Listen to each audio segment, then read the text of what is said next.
That's fantastic. Right, we're on part 2 now. Okay, listen, right. The money has to be extracted from the most vulnerable people in society. I said that. Where did I say that? Yeah, you said that. But it's true. We see it every day. We see it now. They're taking millions from the disabled in this country, exactly. and they're giving bankers now, not their wages, not their wages, their bonuses are up. What they get for doing an 44%. extra special good job, right? I mean, they gave them bonuses after they trashed the world economy. Like bonuses for doing an extra special good job. That's what a bonus is supposed to be, over and above your normal. Like after they destroy the world. Yeah, you said, I got another line what you said here, you're going to have to stop eating. Yeah. Pretty much. I mean, that's what it means. That's what structural adjustment, you know, this whole debt crisis. Ever since the 1970s, there's been one type of debt crisis after the other. The reason people didn't make a big thing about it for a lot of years, it was mostly people in the global south. And, you know, like some dictator would borrow money in a scam, put it in a Swiss bank account, they'd overthrow him. Everybody has to pay the money. What does that really mean? I mean, it means that, like, you know, everybody in the country who's, like, farming for a living has to start skipping a meal. I mean, really, literally not eating so much. Or, like, they would, like, have to take their kids out of school. They'd have to get rid of malaria eradication. I was in Madagascar. I saw this with my own eyes. They got rid of all the malaria eradication programs and said we can't afford it, we have to pay our debts. So, you know, just so Bank of America or Chase Manhattan doesn't lose like 0.001% of their profits, suddenly 10,000 people get malaria, 5,000 babies die. I mean, it was like literally mass murder in the name of death. At the moment in this country, we have an austerity program, but under the cloak of this austerity program, this is my phrase, under the cloak of this austerity program, we have a massive movement of public into private. Yeah, that's what they're doing. I mean, it's just an excuse. And they have one trick. The only thing they know how to do is privatize everything. It's just loot the public goods. It's the public that creates those goods. And that's how capitalist economy works. People who actually want to benefit humanity in some way actually create things, and then they snatch it out of your hands and turn it over to these parasites who never created anything in their lives. Because that's the way it works. Like, the more you actually contribute to our society, the less they pay you. I mean, what the things you get paid for are jobs that basically make other people miserable, that make them feel bad about themselves, or they take their stuff away directly. I know what you call them. You call them bullshit jobs. Yeah. Bullshit jobs. What's a bullshit job? Bullshit jobs. Okay, well, I got on this idea when I was looking at, you know, back in the 30s, people used to talk about what's the world going to be like in 2014, 2020.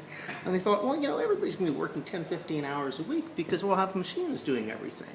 And if you look at what happened, it could have happened that way. I mean, because here we are, we've got, like, almost all the industrial jobs, they're kind of automated away.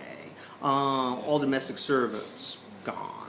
Farming, completely gone. You know, we got almost nobody in farming anymore. At the same time, everybody's working more rather than less. So where does it come from? Well, it's like service, but not just service. Everybody talks about service. It's even more than that. It's like clerical, administrative, that kind of jobs. So they used to be 25% of all jobs. Now they're 75%. But they're low-pay jobs. They're no-pay jobs. Some of them are low-pay.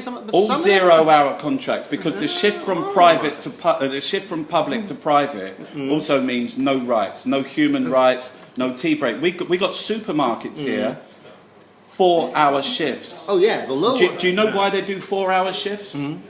No breaks. Okay. No tea break. No piss break.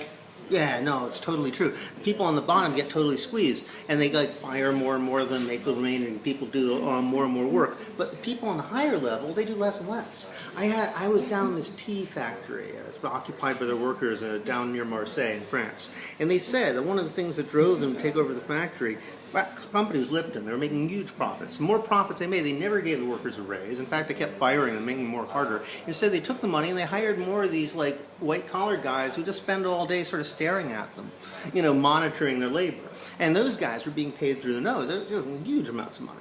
So those are the bullshit jobs. These guys don't actually do anything. They're just sort of like writing letters to each other, going to conferences with each other, filling out and making up forms for the other guys to fill out. And it's just this parasitical class. And there's so many people like that. There's like corporate lawyers, there's human resource people, there's all these sort of corporate bureaucrats.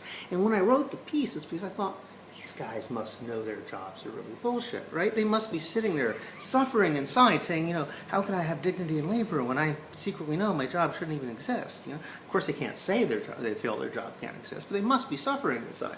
So I wrote this piece, like describing that, like think about the moral and spiritual violence of having to go to work every day, knowing that your job is just total bullshit. And I guess if there's ever a hypothesis that was confirmed by the reaction, that was it. Because suddenly, like, you know, within 3 weeks, it was translated into 12 different languages. It was going viral all over the world. People were trading it around inside the financial services industries. People were passing this thing back and forth. One guy said he got it 8 times a day from different people. This is actually admin of the university, because there used to be just the teacher and the student, and now there's like University of the Arts. We're not too far from it. They got a massive fuck-off building in Holborn down there. Yeah, they got more admin than teachers, yeah. More admin than teachers. They got a bigger admin building than the fucking university. Yeah, what exactly are they administering? They're doing marketing. Yeah, exactly. Actually, like the average university has No, seriously, 12 they're doing different marketing. PR guys. I've been up there. They're doing The marketing. average corporation has 2. The average university has like 12 to 15.